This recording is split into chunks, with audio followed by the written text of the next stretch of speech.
Good morning, everybody. Right now, we're looking at the T-bond futures, and this is a market I've identified as being set up for short this week based on the commitment to traders strategy. So let's start with commitment to traders positioning. So first, looking at their positioning relative to the last 6 months, we see the commitment to traders commercials index is in a sell zone. So that's check mark number 1.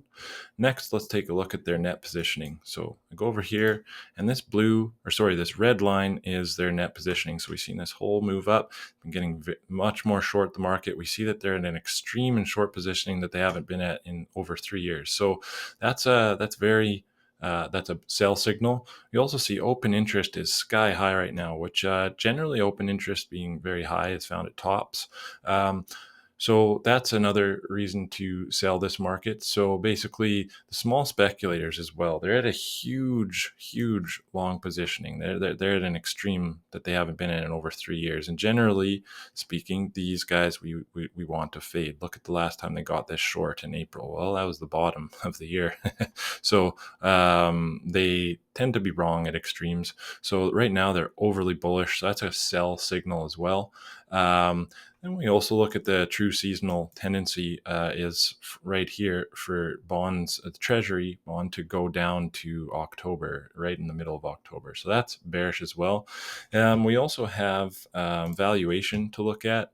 So right now it's not overvalued versus gold. It's overvalued versus other bonds, which is kind of a wishy-washy way of looking at it. I'd rather see gold overvalued. So that's not in our favor, but we do have enough checks on the check mark list to say that this is worthy of looking for a short if we do get a trend change to the downside. And we also have supplementary indicators giving us sell signals as well. So we have the insider accumulation. So we see price making a lower high while accumulation distribution making a higher high. So that's a sell signal.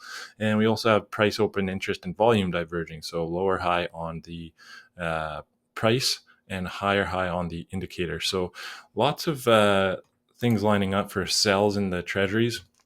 This is supportive of the currency shorts that I'm looking to short the Aussie and the yen. And there was a number of other currencies that gave sell signals this week, but I ended up choosing the Aussie and the yen just because they're comparatively weaker to the other currencies that gave these sell signals.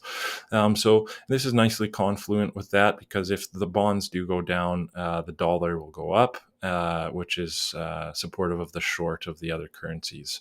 So basically, that's it for this trade idea. If you have any questions about this commitment to trader strategy, feel free to give me a message. And until then, I wish you good luck and good trading.